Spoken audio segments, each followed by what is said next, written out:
best flow. You can best believe that he's a macho man, ready to get down with. Ladies and gentlemen, please welcome the next president of the United States, President Donald J. Trump. And I'm proud to be an American, where at least I know I'm free. And I won't forget the men who died, who gave that right to me. And I gladly stand up next to you and defend her still today. 'Cause there ain't no doubt I love this land.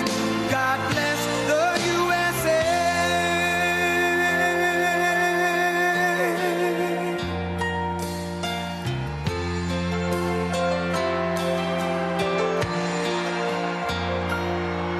From the lakes of Minnesota to the hills of Tennessee, across the plains of Texas, from sea to shining sea, from Detroit down to Houston and New York to LA, where there's pride in every American heart, and it's time we stand and say that I'm proud to be an American, where at least I know I'm free. And I won't forget the men who died, who gave that right to me. And I gladly stand up next to you and defend her still today. 'Cause there ain't no doubt I love this land. God bless the USA.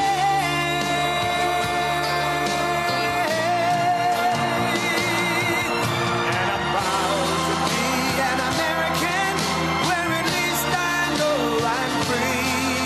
And I won't forget the men who died, who gave that right to me. And I gladly stand up next to you and defend her still today. 'Cause there ain't no doubt I love this land. God bless the USA.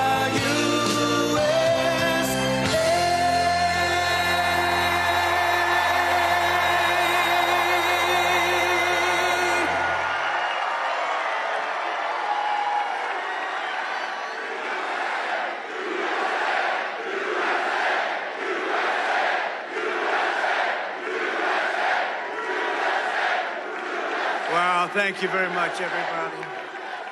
I love this place. I love it. We've had great luck here. So just to everybody, hello, Pennsylvania. How are we doing, Pennsylvania? And I'm thrilled to be back in this beautiful Commonwealth with thousands of proud, hardworking American patriots. That's what you are. It's coming, it's coming. Listen to this, 67 days, wow. 67 days from now, we're going to win Pennsylvania. We're going to defeat Comrade Kamala Harris. Did you see her? Did you see her last night? Did you see her last night? I don't know. You think she's going to be able to handle President Xi? I don't know. I don't think so. China, North Korea, Russia, I don't know. But we're going to win back the White House. We're going to make this country greater than it's ever been. And everyone here today is part of the greatest political movement in the history of our country. You know that. Make America Great Again, MAGA. And whoa, look at all of the fake news. They got a lot of fake news back there. That's a lot of fake news, David. That's a lot of people. Some I like, about 7%, and some I don't like. No, that's a lot. But, you know, when I say the greatest political movement in the history of our country, if I say something even slightly wrong, they give me 12 Pinocchios, right? 12 Pinocchios. No, we can't say anything even a little bit wrong. I can't even joke. When I used to show Biden couldn't find the stairs off the stairway, they'd say, Trump couldn't find. They'd say They took it, and they would say, I couldn't, when different things. The worst thing you can do with them is sarcasm, because it doesn't work with the fake news. So we won't have any fun, but we will have fun. We're going to have a lot of fun. And I recognize you. How are you? And I recognize you. But no, it's amazing what we've built all together. It started 8 years ago, maybe a little before that, who knows? Probably started 40 years ago in our soul, but it started 8 years ago, and nobody would have thought anything like this could have happened. And it represents a tremendous piece of the Republican Party, and more importantly, it represents a tremendous piece of this country, tremendous piece, a lot more than 50%. Therefore, we have to get out and vote.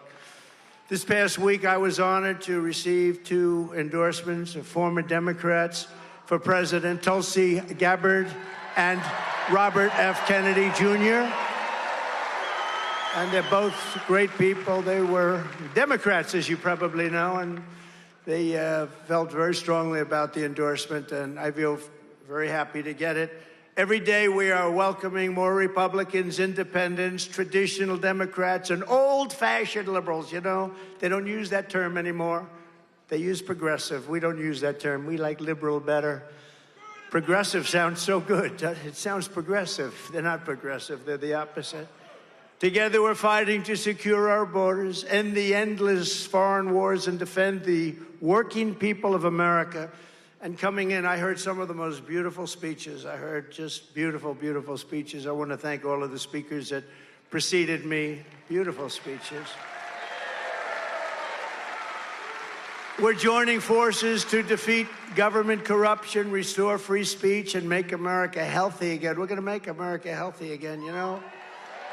We're a nation that is not doing well in a lot of ways, and we're not doing so well with health, but we're going to solve a lot of those problems, I think, over the next short period of time. A lot of it's common. A lot of that's common sense, too. It's all common sense when you get right down to it. But we're going to get toxic chemicals out of our environment, and we're going to get them out of our food supply. We're going to get them out of our bodies. We'll get them out of our body, right? Right?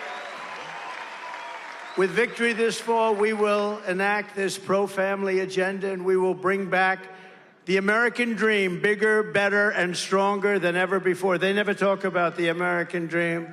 They never mention it. They don't talk about the American flag. By the way, the American flag, we got some of the greatest congressmen warriors here that you have anywhere. And congressmen, go to Congress soon, like immediately, but soon. We should give a 1-year sentence in jail to anybody that burns the American flag. You should do that. Mike, do it, Mike. Right? Do it.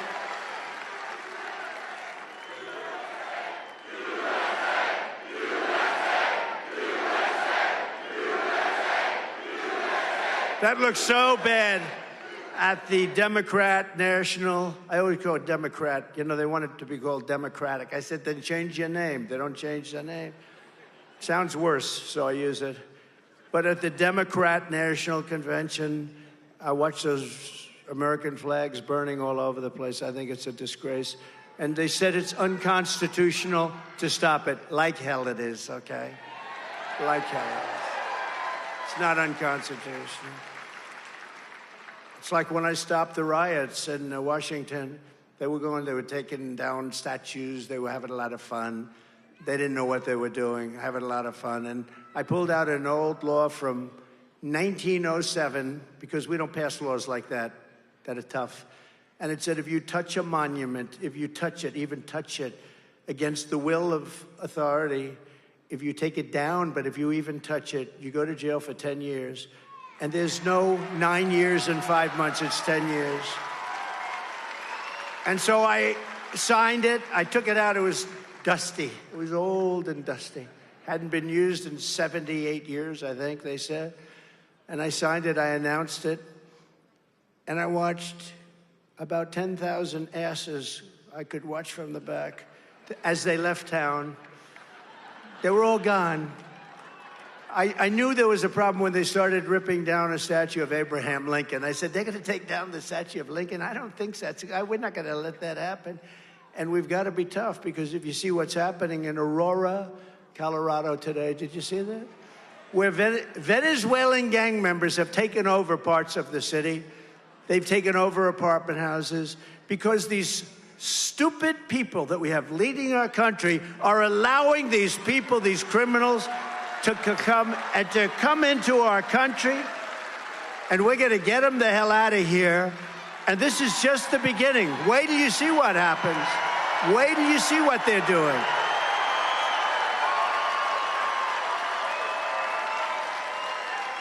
Unbelievable. No, it's these congressmen, they're just shaking their head. They can't believe it. They can't believe two things, actually. The size of these crowds. You know, you could fill this place up 3 times. Why didn't you get a larger arena? Huh?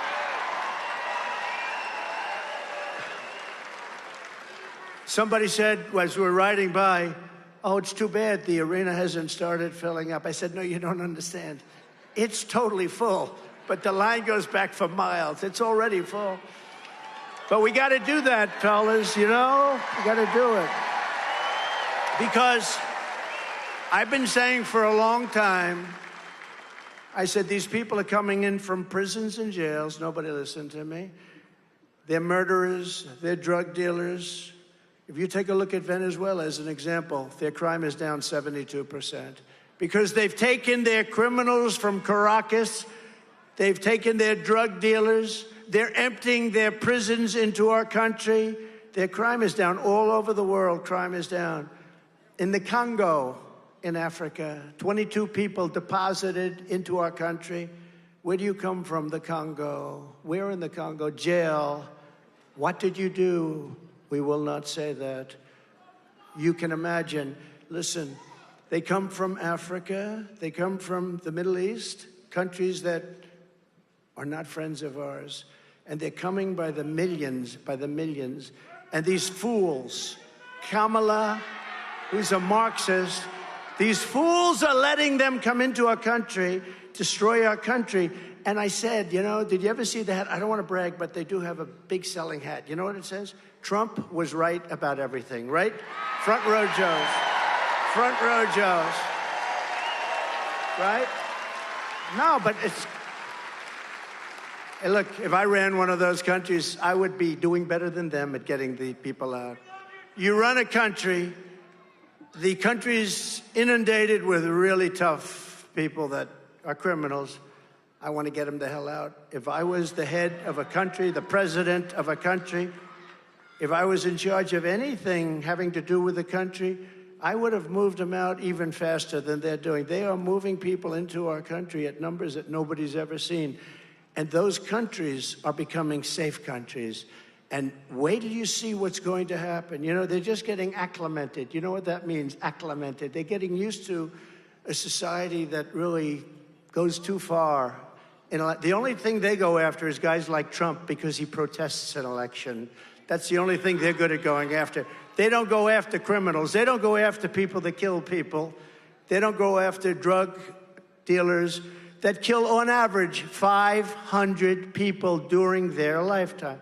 So a drug dealer kills 500 people, and the only thing they would understand would be the death penalty. If you had the death penalty for drug dealers, you wouldn't have any more drugs. You wouldn't have any more drugs.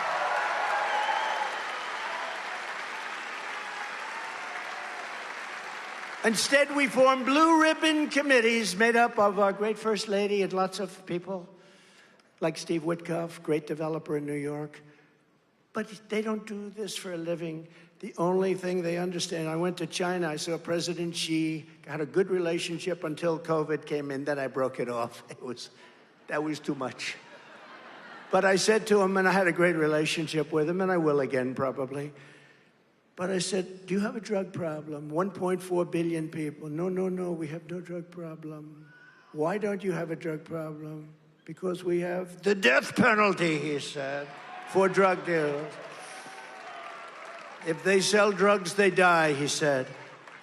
So those people that sold drugs, they said, let's go to another country. This is a little bit tough. But they do in many other countries. In countries where you have that, you don't have a drug problem. And we are becoming a drug-infested nation, whether you like it or not. We're becoming a drug-infested nation. So we better get our act together. Years ago, centuries ago, China was taken over numerous times by smaller nations, much smaller nations, because they were all drugged out from the opium fields and all of that.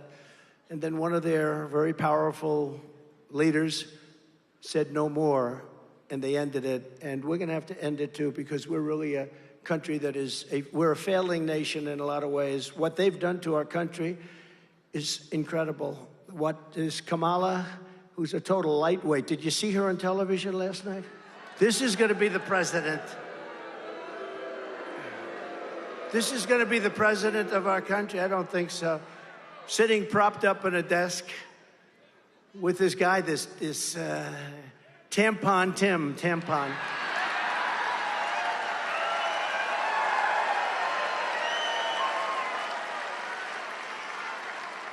And it's the first interview she's done in nobody's ever seen anything like it. And if you're too weak to do a one-on-one interview with a person that was so soft, I know Dana, she's always, always nasty. She was so nice to the Democrats. It's much easier to be a Democrat, but we don't agree with their policies because their policies will destroy our nation. So we can't do that. We can't do that. But it was a very weak interview from the standpoint of CNN. I think CNN should be ashamed of themselves. If that were me, aren't they? Sir, I heard you want the death penalty for drug dealers. Why? Well, I'd like to end the drug epidemic, if that's okay. Remember this, and I said it. Every drug dealer, on average, kills 500 people. That's not mentioning all of the families that are destroyed forever. They're destroyed forever. And we have to do something about it because we are becoming, and we are, a drug-infested nation. We have to do something. And if you did that meaningfully, you will, in 1 week, stop the drug problem. Nobody's going to be selling drugs. Nobody.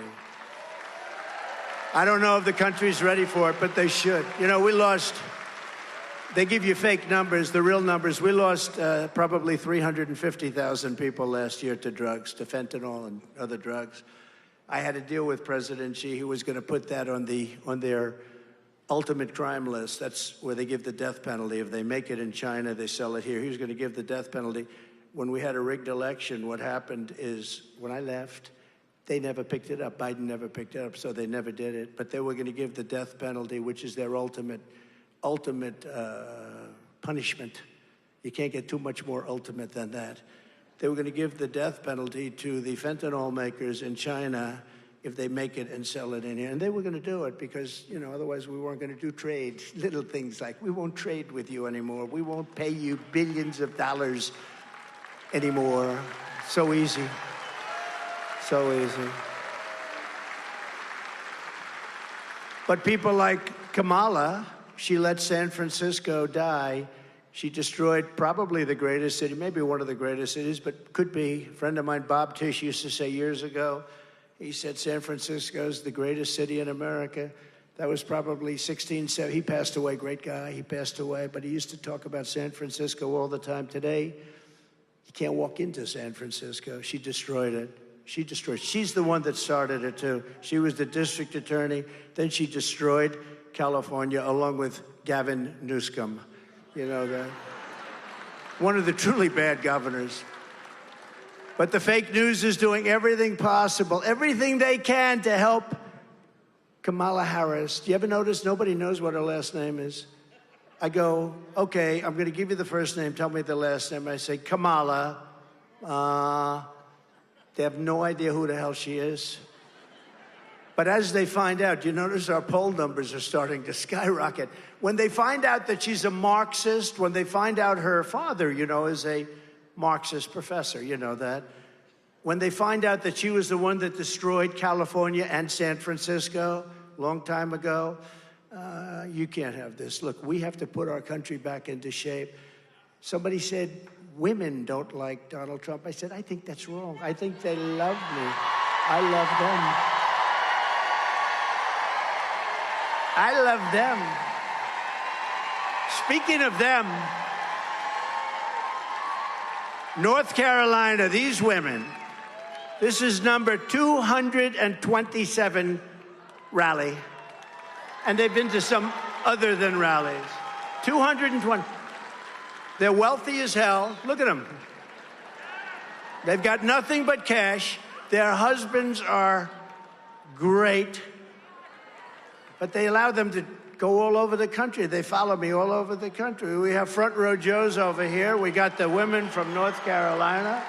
Look at them. And no, but they're great patriots. They're great patriots. And, you know, I spoke to the husbands one time. I say, how do you put up with this? Your husbands, your wives are traveling all over the place. Do you mind? We trust our wives, sir. We trust them implicitly. I said, well, you have great wives, let me tell you, but they've traveled, I think it's like 228, something like that. But it is beautiful to have you here. We love to have you here.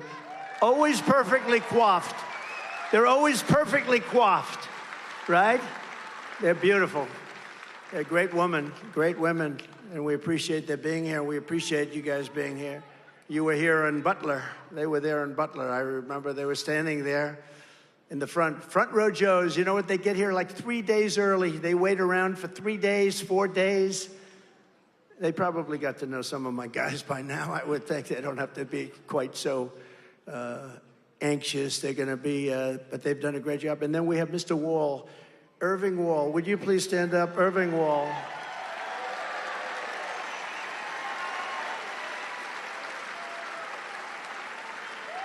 He is a great guy, and he was there for Butler, too, wasn't he? He was there. I saw him there, but he's been to many shows. How many shows have you been to? He's lost track. I agree. I agree, but I appreciate it. We appreciate it. The whole place appreciates it. Ultimately, they're patriots. It's not about me. These are incredible patriots. These ladies are incredible patriots. So I just want to thank you. Incredible. But to show you how bad the fake news is, some of the Gold Star families, you probably read this over the last couple of days, and you know, a lot of people say, sir, don't hit down on them, the fake news. Don't hit down, sir, don't even mention. I said, should I mention it? Don't hit down. Well, but it became sort of a story. So I always like to mention it, because if you don't mention it, our supporters don't really know what to believe, and they sort of believe this stuff. So the Gold Star families and incredible people, and I got to know them because the 13 families who were, as you know, lost a loved one in Afghanistan so needlessly because we have an incompetent president and vice president, grossly incompetent, and we had Milley and these incompetent generals that should have been fired immediately. Not one person was fired over Afghanistan. And by the way, Russia saw that. They went into Ukraine because they said, I had no idea that the United States was so stupid. So, and you know, when I was running that, I spoke to the leader of the Taliban. They run the whole deal. And I said, Abdul, don't even think. Don't do it, Abdul. Don't do it. Because they were killing our people. And they were really killing them previous to me and Obama. They were killing them in the Obama administration and with Biden.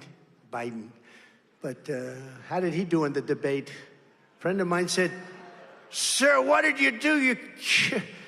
I said, how good was I tonight? Sir, you probably got him thrown out. Now you're going to have to run against somebody new. I said, I don't care. I have to do what I have to do. We have to do what we have to do, right? And I look forward to the debate with her. But what happened, so with Afghanistan, you know, I do the weave. You know what the weave is? I'll talk about like 9 different things, and they all come back brilliantly together. And it's like, and friends of mine that are like English professors, they say, it's the most brilliant thing I've ever seen. But the fake news, you know what they say? He rambled. That's not rambling. When you have, what you do is you get off a subject to mention another little tidbit, then you get back onto the subject, and you go through this, and you do it for 2 hours, and you don't even mispronounce one word. And they say he had 100,000 people. You know, in New Jersey, we had 107,000 people. They never like to report it, so I say it. But In Wildwood, New Jersey, they announced 107,000 people. And then they say, well, look at this. I mean, if you gave me a big arena, we would have said 4,000 people. But it is rather brilliant. But they say, yes, you rambled, but in Afghanistan. So what happens is you take the wonderful families, and they come in, and we're in Washington. They said, would it be possible, sir, would it be at all possible for you to come, because we're celebrating our child's life. The child was buried because of Joe Biden and Comrade Harris. Would it be at all possible, sir, for you to be there? And I said, it's going to be real tough. I was really, far away. And sometimes it's tough. But I said, you know what? We have to do it. And I got my team, and I said, let's go. We're going to Arlington Cemetery. Okay?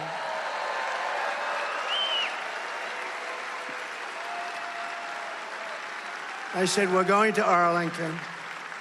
Because, again, I got to know these people. Because, honestly, they would send me death certificates of their child. They said, sir, would you sign it? Please sign it. We refuse.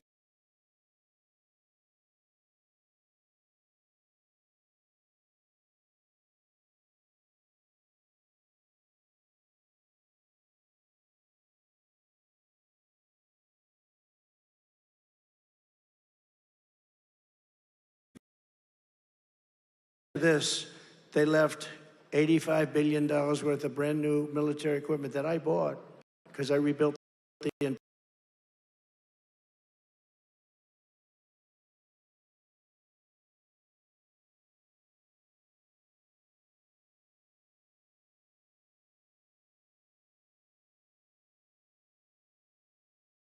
They moved the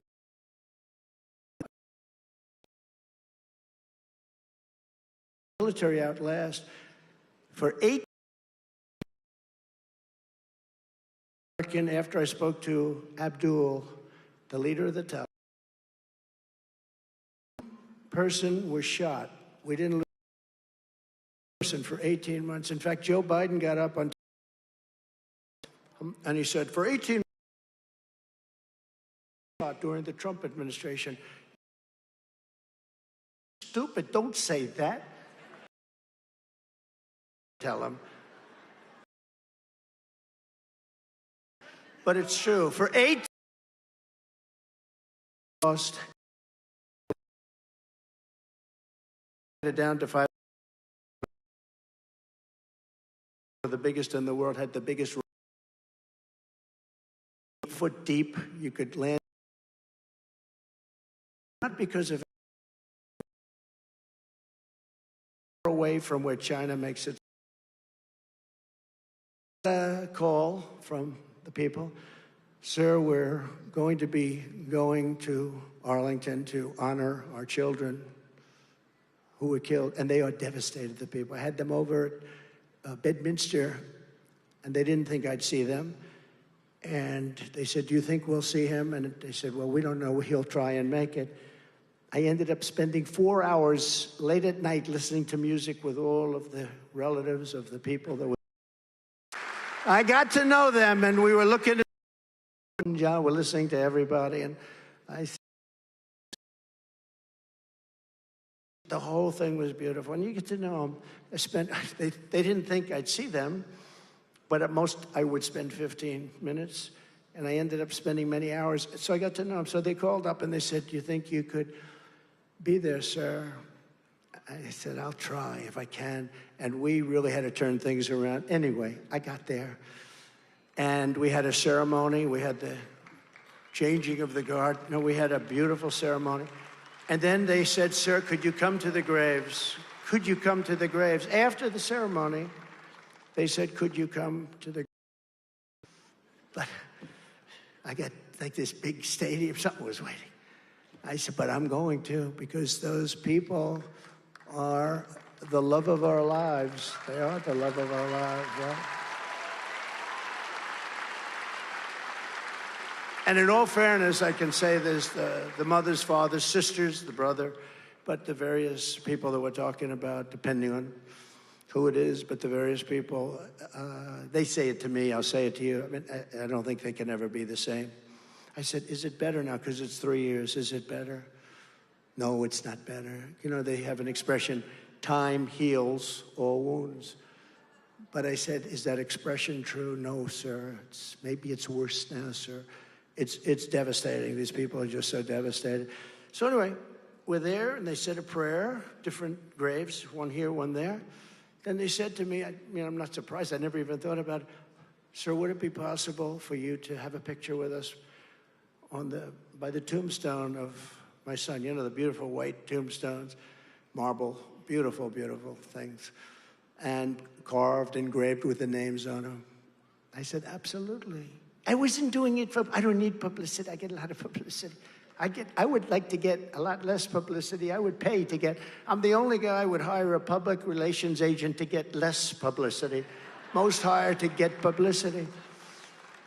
So I was taking pictures at the grave, one with the sister, and then the mother, and then the father come in, and then another group at a different grave.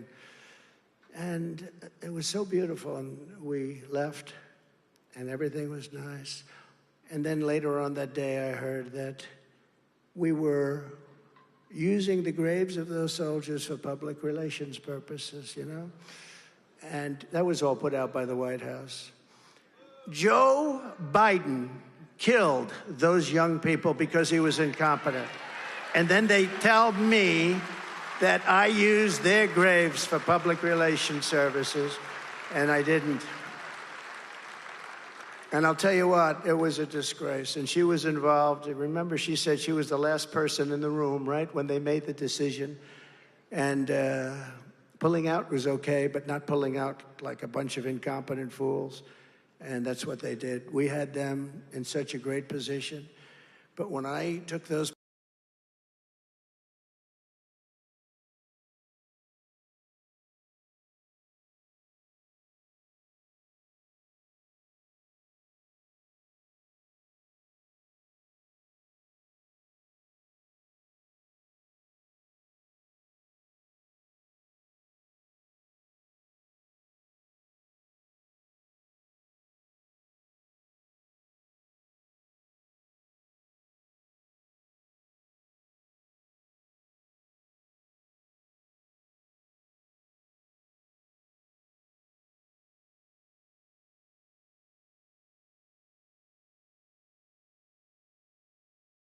I said, I think I have to talk about it. Now, my people said, don't do it, sir. Don't do it. But if I don't tell you,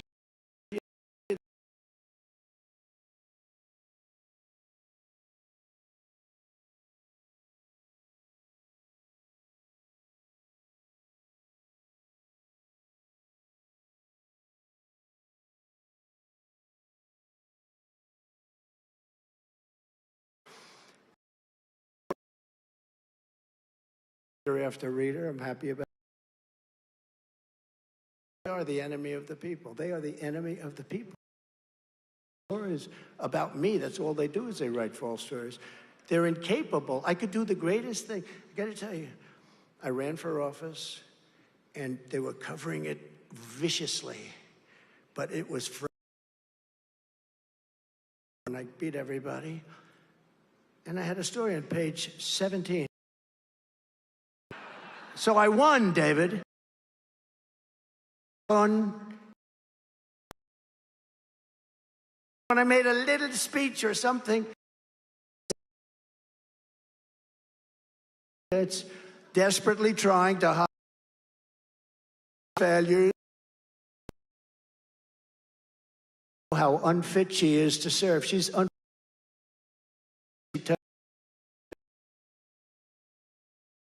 Finish this. I love. They took.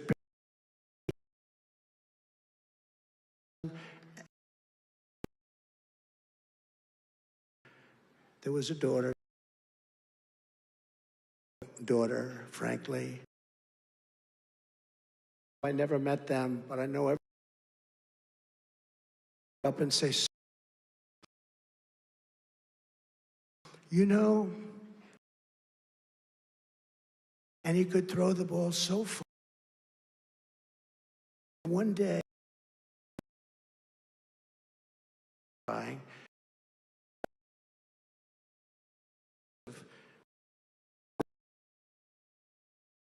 listen to that, how the ball was thrown, how the team did, the season the team had, and I let her talk. And then these people accused me of doing this for the fact that we even got there.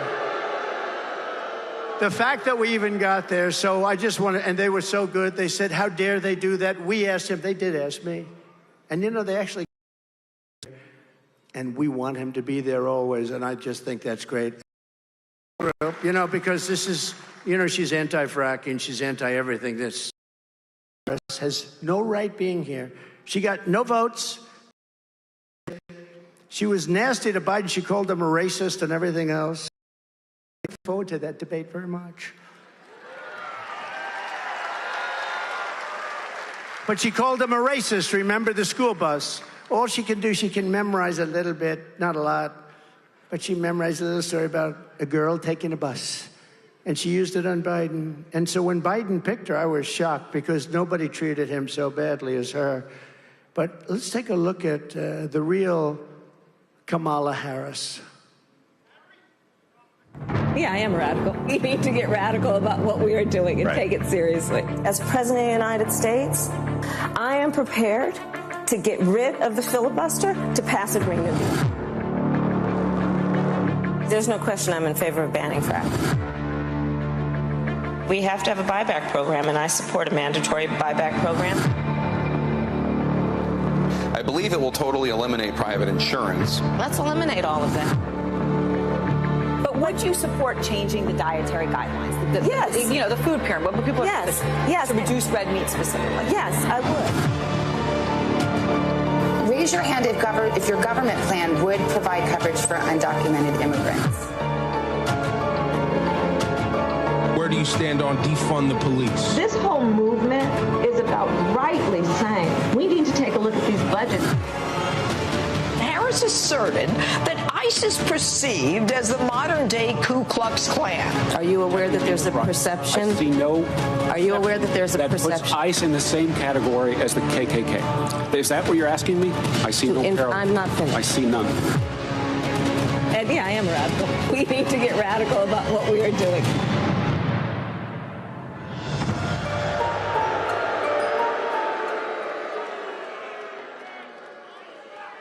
But that's her. And now she's changed everything. In fact, I think she is going to soon apply for, give me an application for joining MAGA. She's going to be wearing a MAGA cap. Now, that's her, and she can't do anything about it because that's where she is. Or with a politician, when they come out with something, that's where they end up, and she will destroy the great Commonwealth of Pennsylvania. Just remember that. And we should win a blowout. We should blow them out. You know, we win the state, we win the whole thing.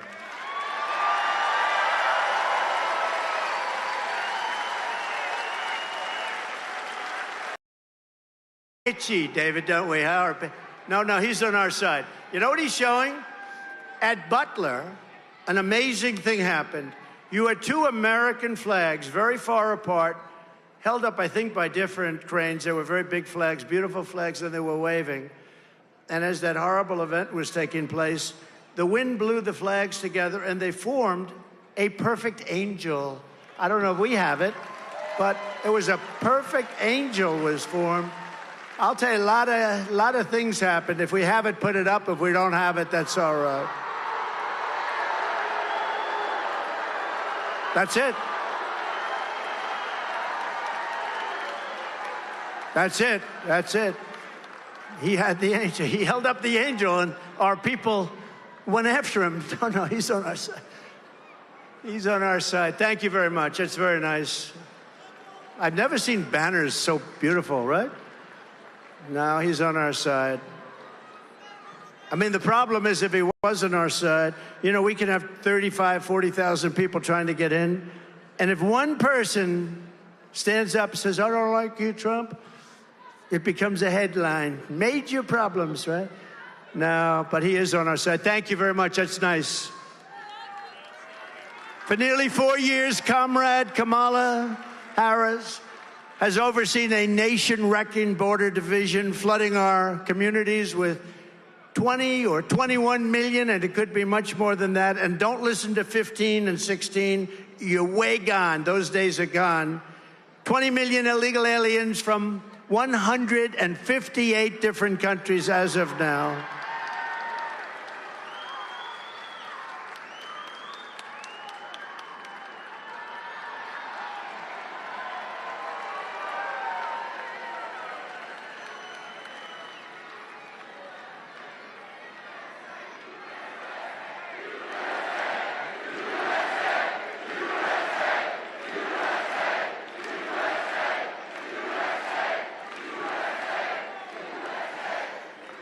Is there anywhere that's more fun to be than a Trump rally?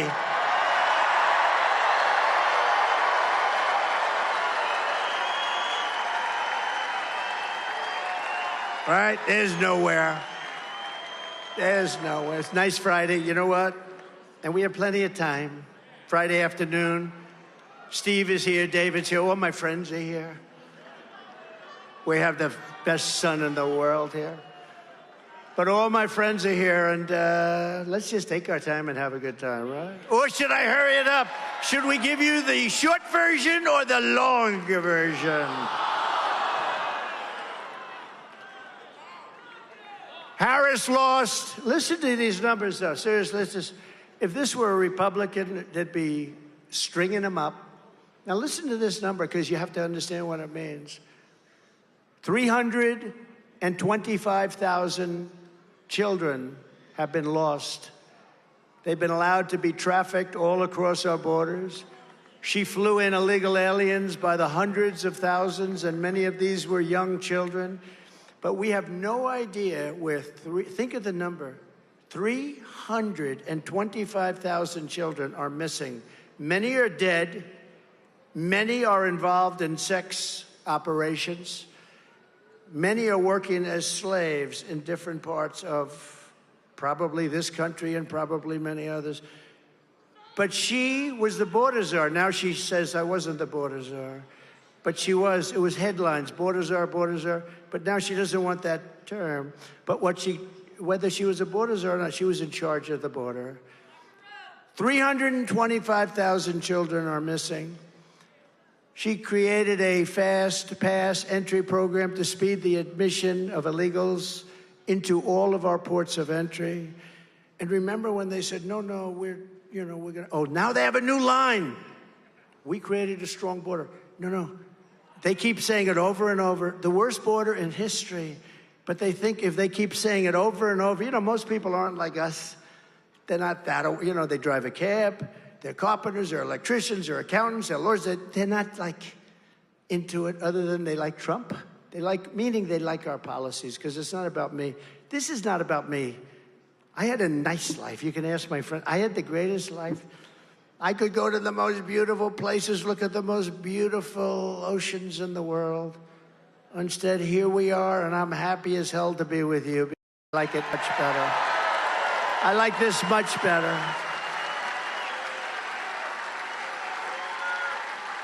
I like it much better. You know why? Because we're doing something. We're saving our country. I wouldn't do it just because I like it. We're saving our country. Our country needs saving. We're a failing nation, in case you have any question. We're a sadly failing nation, and we're going to make America great again. It's very simple. So we're a failing nation. We're going to make America great again. And I think we have a chance to make America greater than ever before. And remember this, if we don't do it this time, you're never going to have another crack at it. November 5th is the single most important day in the history of our country. I believe that with all my heart, because our country's going bad. And Kamala vowed to grant, remember, mass amnesty and citizenship to all of the millions of illegals that she let in, which will obliterate Medicare and obliterate your Social Security for seniors. You will not have any Social Security, and you're not going to have Medicare. The whole country is going bad. And no country, no matter who it was, no matter which country it was, no country could withstand this onslaught. No country could withstand this. And a lot of these people, remember, these are rough people. The only thing good about it is they make our gangs and they make our bad ones look like nice people by comparison. We have bad ones too, but compared to the people that are coming into our country, our criminals are very, very nice. These are really tough ones. They come from prisons. Remember that. Many of them come from prisons, and they let them out of the prisons. Why should they keep them when the stupid United States will take care of their situation? Remember that. And this is what you're voting on, by the way, at the end of September, much before November 5th. I always use the term November 5th, but I'm talking about, because today we vote 2 months early. We vote after early. Nobody knows what the hell we're doing. The elections are so screwed up. We have to get back in and we have to change it all. We want to go to paper ballots. We want to go to same-day voting. We want to go to citizenship papers. And we want to go to voter ID. It's very simple. We want to get rid of mail-in voting. Mail-in voting. Jimmy Carter headed up a commission. By the way, the happiest man in the United States today is Jimmy Carter, President Jimmy Carter. My wife went to the funeral of Rosalind, beautiful funeral, like 8 months ago. And I looked at Jimmy. Jimmy's, but he's happy. You know why? Because his administration is considered brilliant compared to this administration. Brilliant. Happy man. But Kamala called for the abolishing of ICE. Great patriots, tough as hell. Some of my friends are sitting right here. They're some of the toughest human beings I've ever met. They're not tough enough to be cutting people up. Better than guns because it's more painful. They killed 2 young girls on Long Island, not so low. 6 they were walking to school. They cut them up into pieces. They cut them up into pieces. They will go pack of MS, 30 killers, our ICE guys. And for 2 minutes, but fists and legs. And a lot of the people like these young ladies from North Carolina, they're not into that. I don't know. They don't want to hear about that. They don't like to hear about people being cut up. They don't like to hear about MS-13. Have you ever seen MS-13?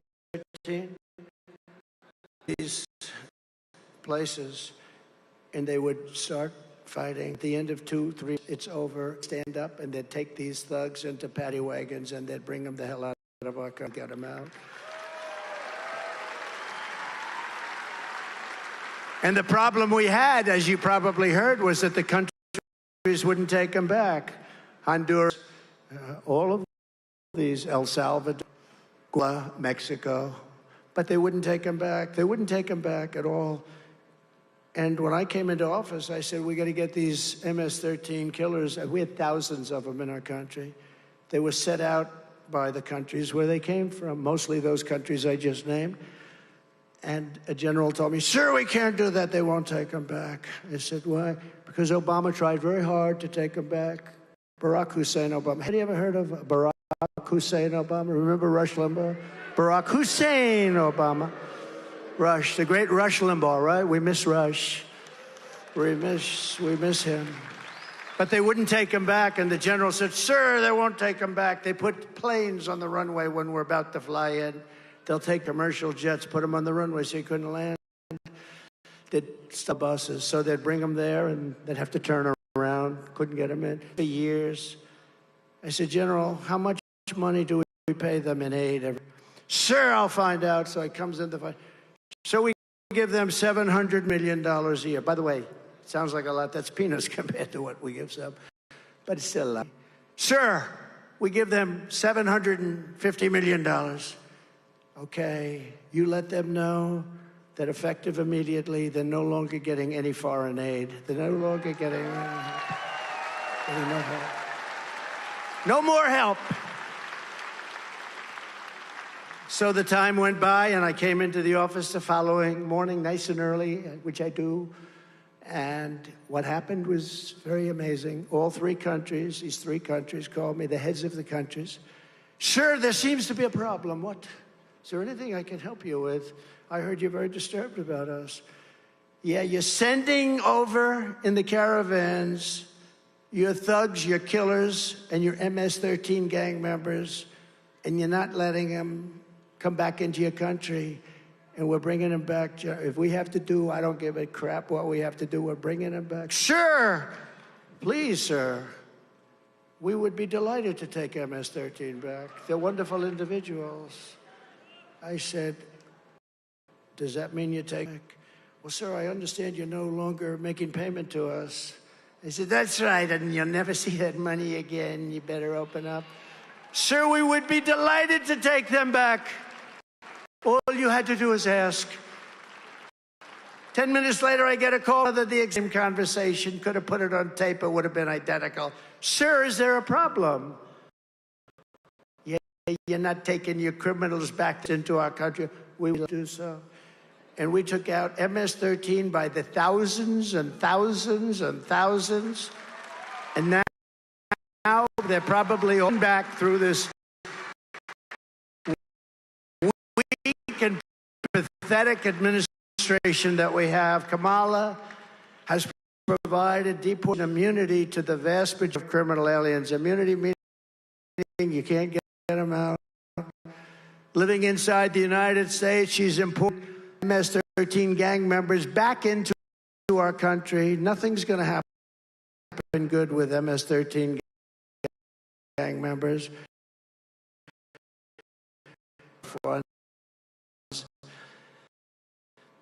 We are being conquered in a certain within. If you think about it, like in Colorado today, Aurora, they're taking over the city. They're going in with these guns. Heard of that one? But they're going in and they're taking our cities. You watch what's going to happen. We have hundreds of thousands of these people in our cities, and if you think they're going to behave, they're not. These are rough. These people get places, and they're just sort of getting acclimated. They're getting acclimated. And now they're finding out, gee, we're not allowed to, the police aren't allowed to talk rough to you, or the police gets arrested. I mean, if the police people do their job, they end up losing their pension, they end up losing their family, losing their house, their car. And they're learning this, these guys. And wait till you see what's going to happen. But it's already been happening. They've killed many, many people in our country. I was at the border last week, and I was with the parents and other family members of some of the young kids that got killed, viciously killed by illegal immigrants coming into our country. We can't have this. It's just our country. It's not sustainable. Our country's going to fail. These people are stupid people that are running our country. They don't have any common sense. They believe in an ideology.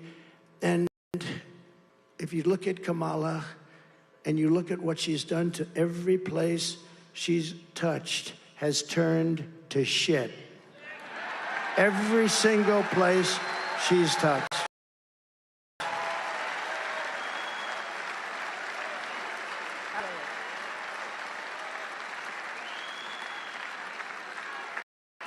Everybody's touched. You might have heard this. Franklin Graham is wonderful. And he wrote me a letter and he said, sir, I love your stories and I love listening to your rallies, but could you please don't use foul language? Your speeches would be even better if you didn't use foul language. As an example, not really, but how can you top that for what about, right? What were every place she touches wouldn't be nice? That would be a thud.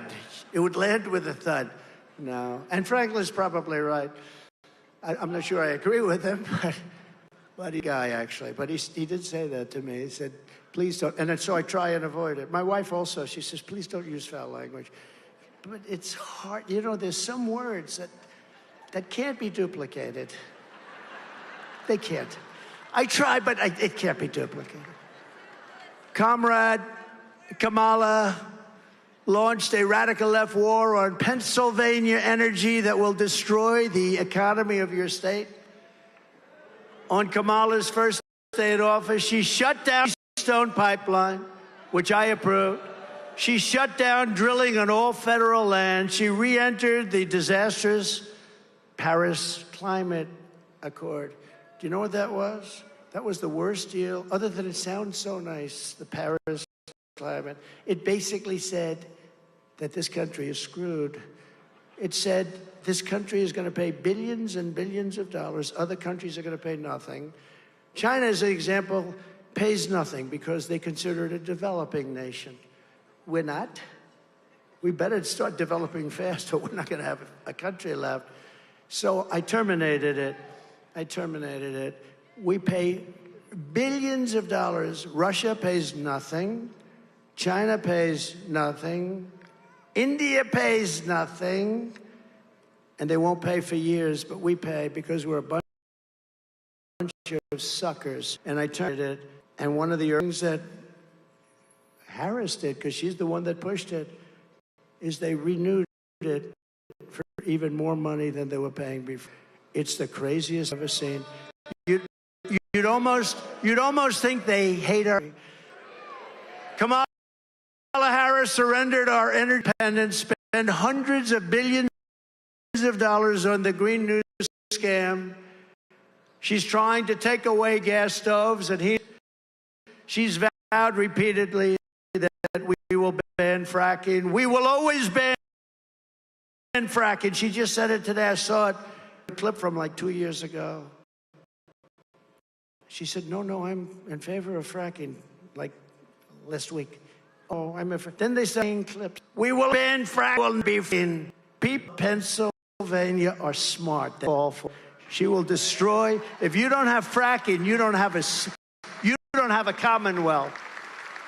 She also imposed a crippling natural gas export ban on Pennsylvania oil and gas, another catastrophe for your state. And this is all stuff that she's done. And I want to call up, I'm in with some friends on a very nice plane. It has a very nice television. And I'm watching RSBN, and I'm watching Fox, and I'm watching a lot of them. RSBN, by the way, how good is RSBN? You do a good job. So beautiful. It's like it's the Super Bowl every time we do a race, right? They do a great job. Thank you, RSBN. Where are you back there, RSBN? Thank you. Wow, what a job. What a job you do.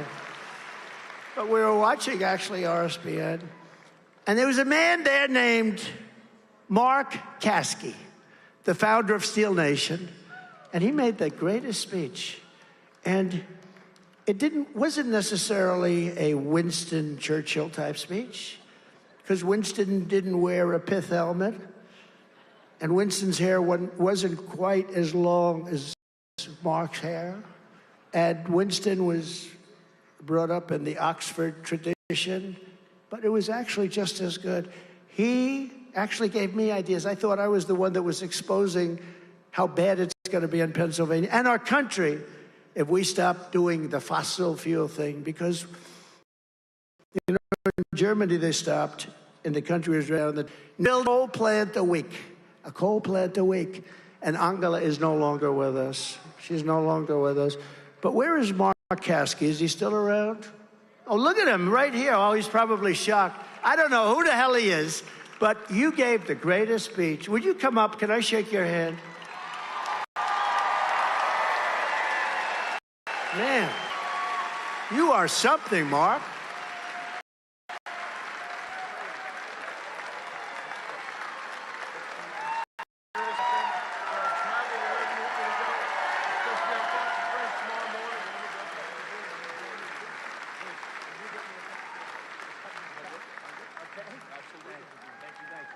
Hey, Mark. Say something. Come here. He can say a little bit more, right? Winston Churchill, I'm not. I was born and raised in Carolina and in Pittsburgh as an adult, and I've been a Yinzer for a long time, President. You know, the war on energy by the left, it's not just here, it's worldwide. What's happening in Europe right now is a shame. To even think about EVs here in America when the technology's not there. We would have to cover 2/3 of America with solar panels to power this great country of ours. We have the Marcellus Shale right below our feet in West Ohio, Pennsylvania, New York, but New York's not bright enough to take advantage of it. That Cuomo family kind of shut that down a while ago, President. We were on stage with President Trump in 2019 at the convention center in Pittsburgh. We're going to have better results this year, but the people behind me, let's stick together, all the oil and coal workers, nuclear workers, power plant workers. Let's put Mr. Trump over the line.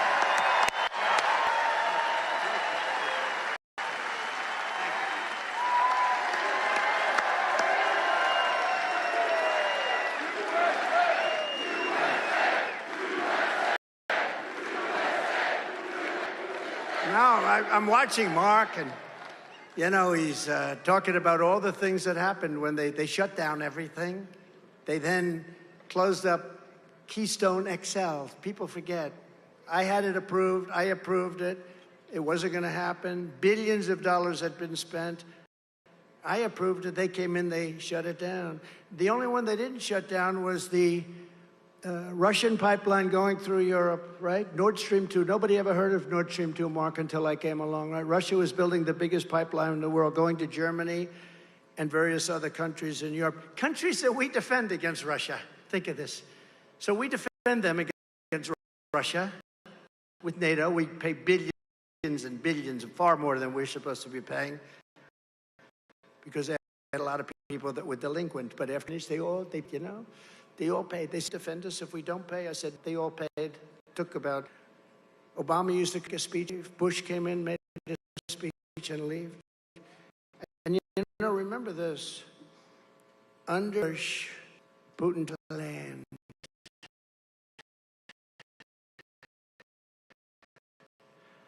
Under land.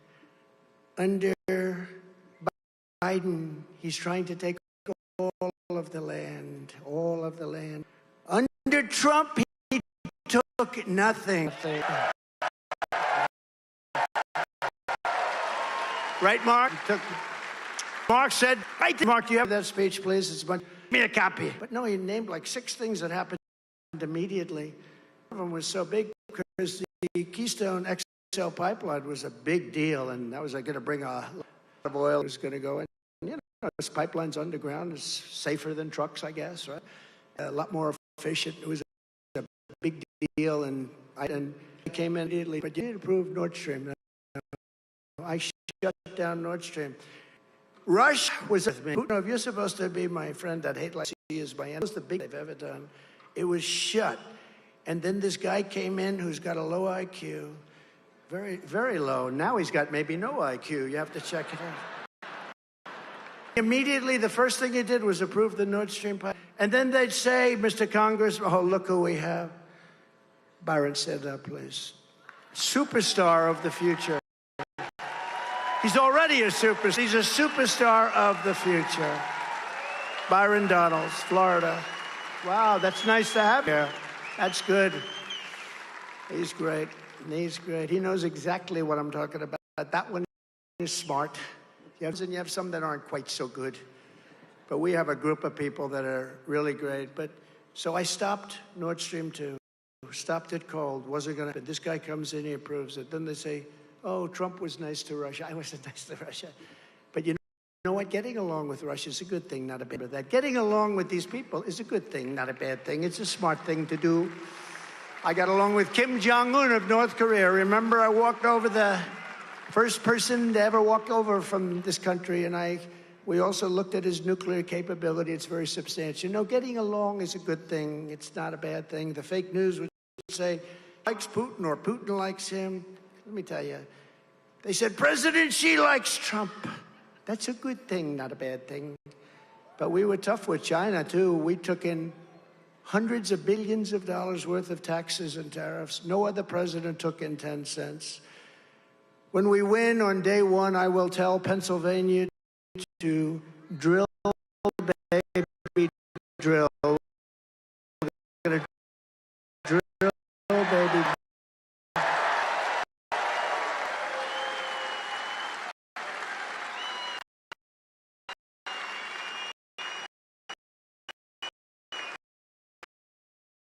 Now, he loves his country so much. His show is fantastic. And I do an interview with him this weekend. So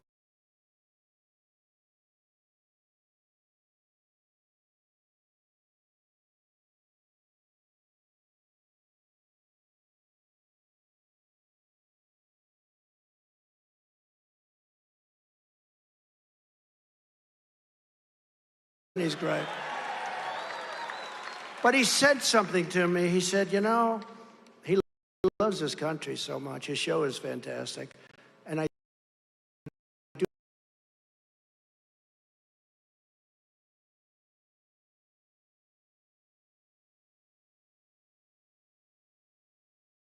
just doesn't care about the American people, especially hardworking, middle-class Americans. She just doesn't give a damn about you. She does not care about the deaths, sex slavery, drugs, criminals coming across our border. She has been vice president for nearly 4 years, and she did nothing to stop it. All she says it's not her, but it is her job. She does not care about the middle class struggling over inflation, the cost of. She does not care. She does not care if you have to run up your credit card. She does not care if your family are struggling, and she did absolutely nothing to fix it. She's the vice president, but she just does not care. She does not care about women's rights because she supported destroying women's sports and athletic scholarships. She wants men to play in women's sports. She does not care about protecting little children from sex change operations because she chose Tampon Tim as a running mate who believes the state, not mothers and fathers, should have the final say on sex change operations for their children. Can you believe it? Can you believe it? Can you believe that? Kamala Harris wants to outlaw your car and truck and force you to buy electric vehicles, whether you like them or not, whether you can afford it or not, and they don't go far. She does not care how it impacts you or your family. Kamala Harris does not care about senior citizens because she believes illegal aliens should receive Social Security and Medicare, which she knows will bankrupt those insurance programs, making it impossible for you to receive your pension and health care, which you paid for your entire working life. That's true. She wants to destroy your private health care, even if you like it, even if your employer contributes to it. And she wants Washington, D.C. to make your medical decisions. She wants Washington to decide what procedures and medicines and care you should receive. Whether or not you like it is not important. Kamala Harris had nearly 4 years to show us who she is. She is an uncaring politician with a radical ideology. She is a Marxist. Despite her campaign of lies and flip-flops, we know who Kamala Harris is. We know by her actions and we know by her inaction. We know she does not care about working people, about the middle class, about any of our great American citizens. She does not respect you.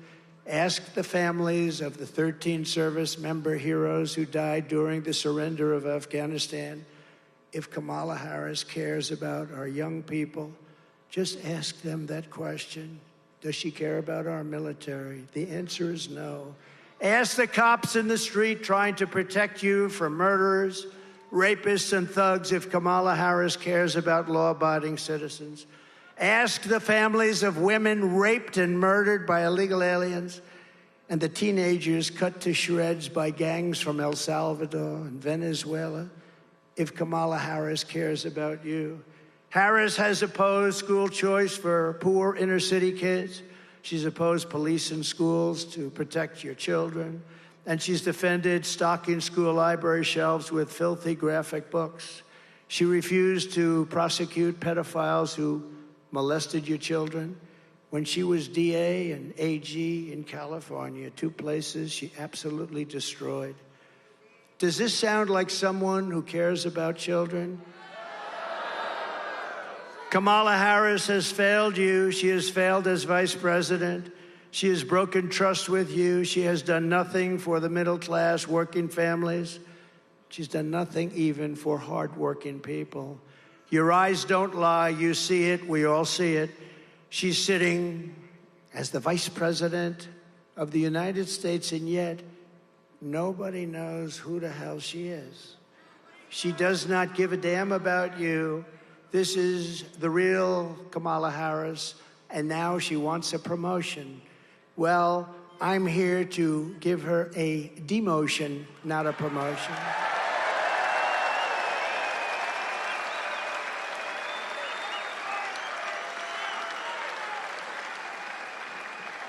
She can hide and she can lie all the way through, and with her surrogates and the corrupt media.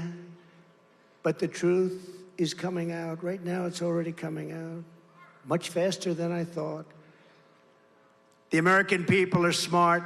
They will not be manipulated by Hollywood, the fake news media, and all of the advertising.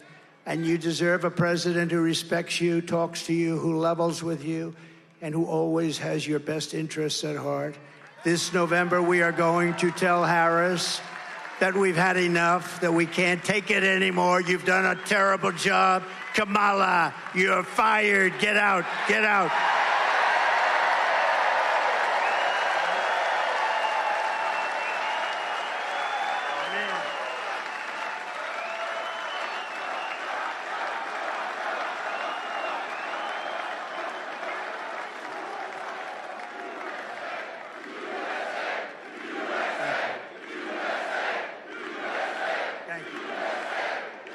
Thank you very much. We're pleased to be joined today by some warriors. We want warriors. That's what we need. And they're friends of mine, and they fought by my side, and we've done so many things. Right to try. We all know what right to try is. You're terminally ill, and you weren't able to get our space-age great medicines, cures, and we got the right to get it done. They tried for 50 years to try and get it done. They never got it done. We got it done. We got it done with the help of these people. And so many other things that we did, rebuilding our military, building the wall. We built hundreds of miles of wall. These people are great people, and some of the best of them are representing the great Commonwealth of Pennsylvania. Representatives Dan Muser. Dan, thank you. What a job he does. Handsome devil, too. He's a handsome devil. Thank you, Dan. Guy Ressenthaler. Guy Ressenthaler. What? That's the toughest name in all of show business. Thank you, Guy. That's a great job. Lloyd Smucker. Lloyd, thank you very much. Thank you very much. Thank you, Lloyd. John Joyce. I saw him take the jacket off. That was quite a scene. That was quite a scene. Byron Donalds from Florida, who you met, the winner and a star.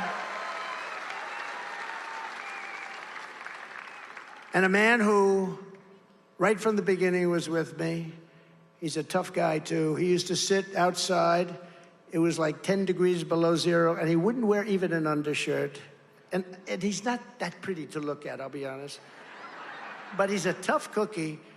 And the people of the state, of the Commonwealth, they really love him. He's a fantastic American, fights like hell for everything that's good.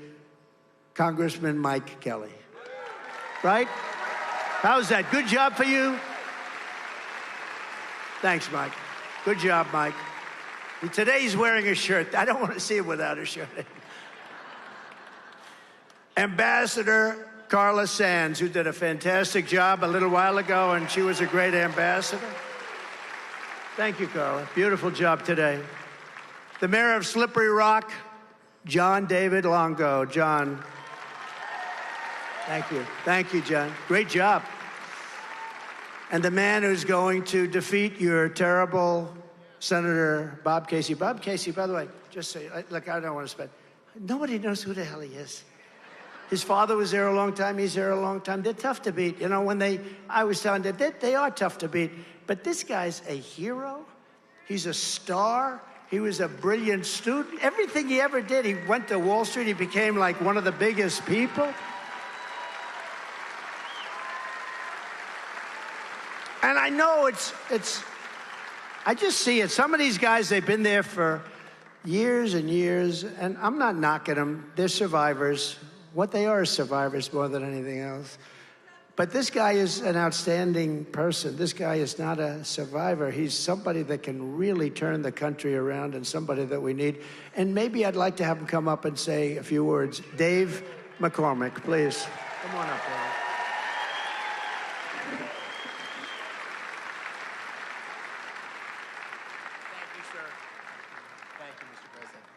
Thank you, Mr. President. We are so proud to have you in the Keystone State. This is ground zero where you're going to go back to the White House based on what happens here in Pennsylvania. Right here, ground zero. And Mr. President, I'm so optimistic that you are going to win in Pennsylvania. You're going to win the presidency for two reasons. Number one, when I'm going across our great Commonwealth, the thing people say they want is common sense leadership, the kind of common sense leadership you showed when you were president. But the second thing they say they want, and I tell them, I say, listen, I was there with Mike Kelly and Dan Muser in Butler. I saw you get shot. I saw you come up, and I saw strength when you said, fight, fight, fight. Thank you, Mr. President. We're glad to have you with us here today.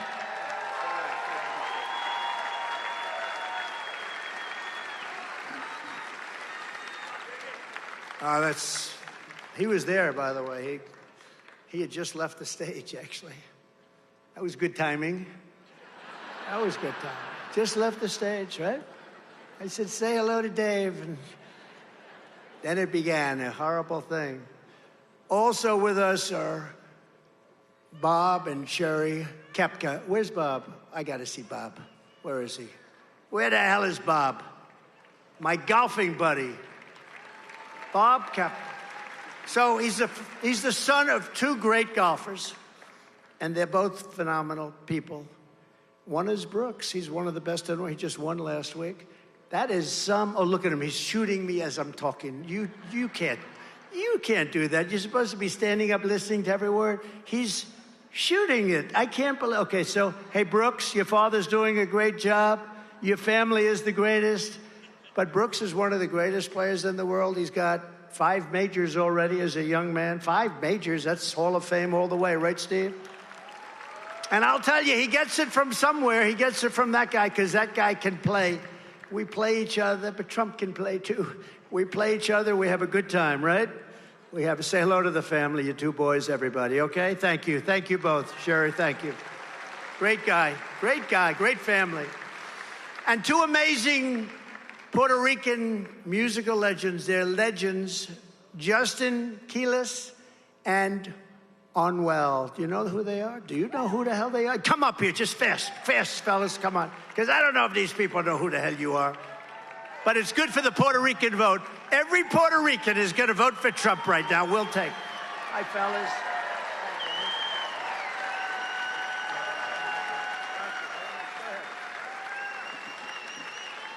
Thank you, Mr. President, for having us here. For me, it's a real blessing to be here. I'm from Puerto Rico. We are a big part of United States. We really depend on the United States. Since Trump hasn't been around, Puerto Rico's, it's not a secret, we've been going through a lot. as a country. And yeah, Biden always promise. A lot of politicians always promise through the years, but all of us know, the world knows, everybody's experienced it, the best president in the world. To all my Puerto Ricans, let's stay united. Let's vote for Trump. Personally spoke with him to help Puerto Rico grow, succeed as a country. So let's stand out tall and united. And we all want to remember that. He wants to keep helping Latinos in the U.S. Let's do things the right way. And let's keep growing. Let's keep growing as a family. And let's make America great again. God bless y'all.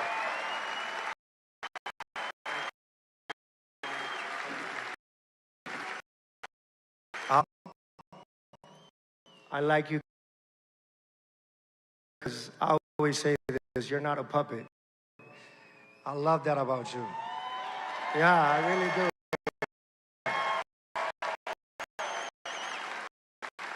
I'm saying things how they not think people, and that's very important. A lot of Latinos, we stand strong next to President Trump. A lot of Latinos, we love you as well. Thank you for sharing what back there that how important building back Puerto Rico is, and not only Puerto Rico, but let's make America again. Let's go.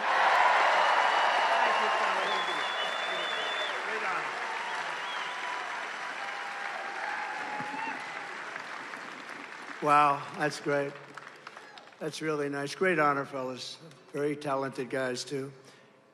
Just one final, a friend of mine who's been a friend for a long time, one of the most successful people in New York and Florida and all around, wherever he goes, successful. He never fails. He really does it. He's very extraordinary. Mr. Steve Witkoff. He's right here. Steve, stand up. Thank you. Thank you, Steve. Thank you. Got one of the great families, too. One of the great, great families. One of his boys is looking down right now, very proud of Dad, right? Looking down. You have brothers. He's looking down saying, I'm so proud of my dad. But Steve is just extraordinary. Thank you, Steve, for being here. Appreciate it. Thank you. From the moment we take back the White House from Kamala and Crooked Joe, we're going to have 4 of the greatest years in the history of our country. It's going to happen. We're going to get it done fast. Starting on day 1, I will seal the border and stop the migrant invasion into our country. We will carry out the largest deportation operation in American history. We have no choice. We will halt the invasion and deport the illegals. She will let in the next 15 million people. And if they won in 4 years, we will have had over 100 million people from all over the world enter our country. And many of them likewise will be from prisons, mental institutions, gang members, criminals. Do it. She will destroy this country. She's worse than Biden, because Biden wasn't a real believer in the radical left. She is. That's all she knew. That's what her father taught her, a Marxist professor. That's what he taught her. We will defeat inflation very quickly, and we will make America affordable again. People afford to live here. We will make America the dominant energy producer in the world by far. I already brought it to #1. We were energy independent 4 years ago. Look what happened. We're going to be energy dominant very soon. We have more liquid gold under our feet than any other country in the world, and we will use it to reduce taxes and energy costs for our people. We will also start paying down debt very substantially. Once we will cut your energy bills in half. We will cut them in half. And that includes heating, air conditioning, electricity, and gasoline. I will turn the United into a manufacturing superpower very quickly. We're ready to do that. We had the most successful country economically in the history of the world. Back very fast. We will no longer allow foreign countries to take our jobs and steal our wealth in Mexico.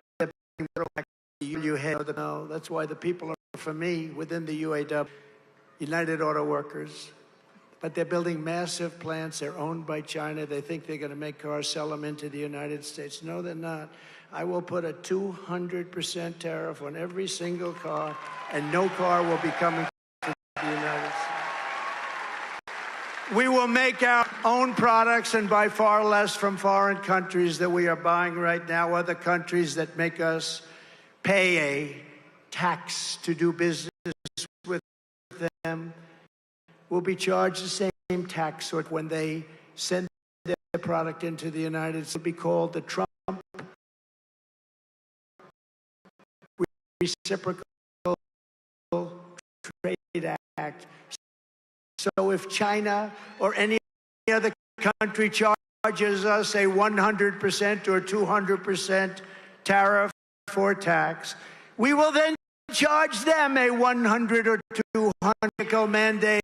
I will cut every job-killing regulation of the Harris-Biden administration. I cut more regulations than president history, but I gave you the largest tax cuts of any president in history by far, and make our auto manufacturing business stronger than ever before. We're going to bring in tremendous numbers of factories. They're going to all be brought in because it's going to be too expensive for people to make them outside. They're going to all come back. We're going to bring in, we've lost 92% of our automobile manufacturing business over the last 30 years. It's going to come back. When I'm back in the White House, we will pass large tax cuts for workers and no tax on tips. No tax on tips. So if you're a restaurant worker, a bartender, hospitality worker, a caddy, a barber, driver, or anyone else who relies on tip income, your tips will be yours. You know, they've given you inflation. They've taken all your money away. And, you know, she heard this, and 2-3 months later, she said there will be no tax on tips. How original. That's why we talk about the American dream. She heard that the other day. So she'll start talking soon about she's going to bring back the American. She doesn't know what the American dream is. I will fight for and protect your Social Security and Medicare with no cuts whatsoever. And we will have no tax on Social Security benefits for our seniors. No more tax.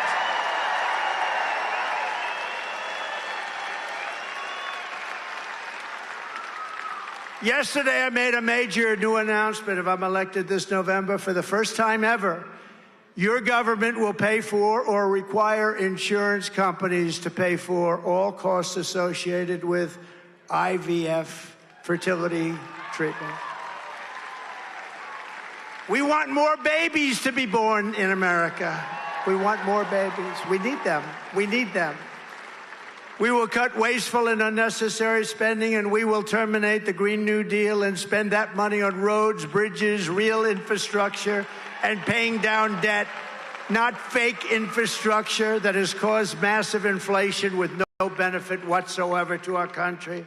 I will settle the war in Ukraine, and I will end the chaos in the Middle East, and I will restore peace through strength very quickly.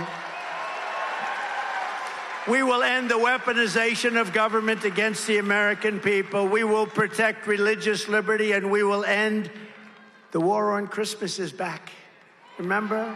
8 years ago, I said there's a war on Christmas.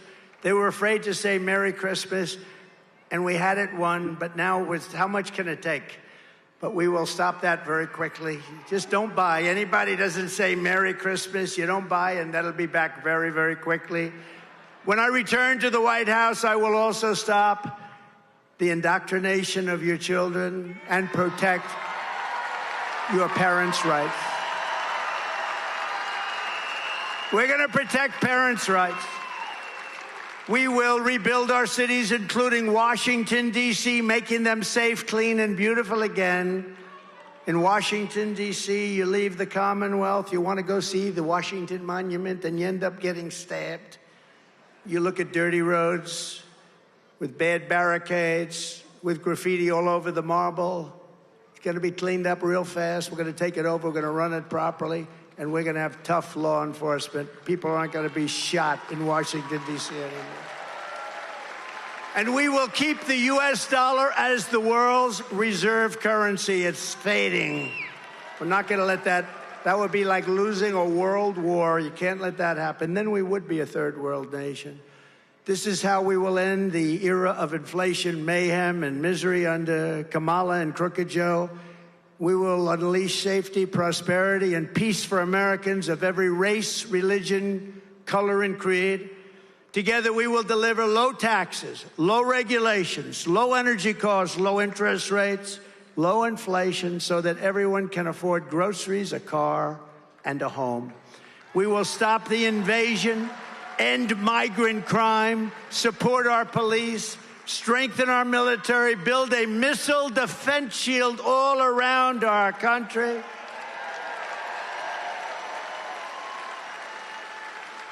Other countries have it. Why shouldn't we? We're going to all make it right here in Pennsylvania and other places. We're going to make a lot of it right here in Pennsylvania, from what I hear.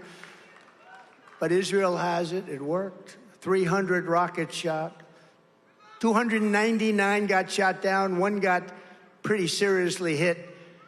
But if you think about it, it's amazing technology. You know, Ronald Reagan wanted it many years ago, but the technology wasn't there. But now the technology is there. We're going to have it built.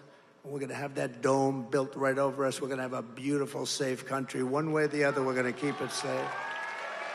We're going to keep critical race theory and transgender insanity the hell out of our schools. And we're going to keep men out of women's sports.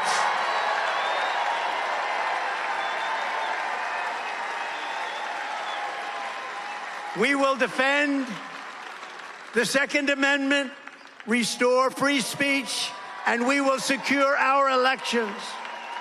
Everyone will prosper. Every family will thrive. And every day will be filled with joy and opportunity and hope.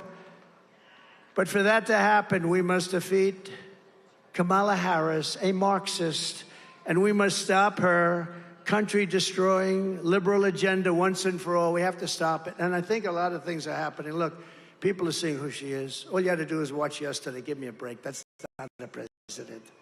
That's not a president. That's not a president. And we can't let that person destroy our country. So get your friends, get your family, register, volunteer, and get the hell out to vote, okay? Front row Joe. Right? Because we want a landslide that is too big to rig. Too big to rig. Too big to rig. And go to swampthevoteusa.com. Swampthevoteusa.com. On November 5th, we will save our economy. We will rescue our middle class. We will reclaim our sovereignty and restore our borders. We will put America first, and we will take back our country. Together, we will make America powerful again. We will make America wealthy again. We will make America strong again. We will make America proud again. We will make America safe again. We will make America free again. And we will make America great again. Thank you very much, Pennsylvania. God bless you. God bless you. Thank you. Thank you.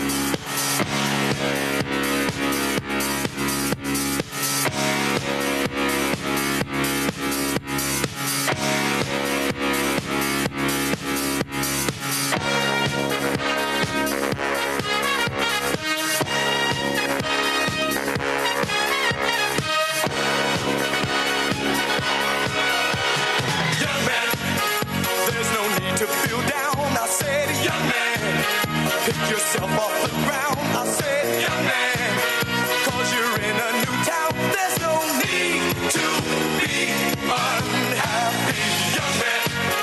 There's a place you can go. I said, young man, when you're short on your dough.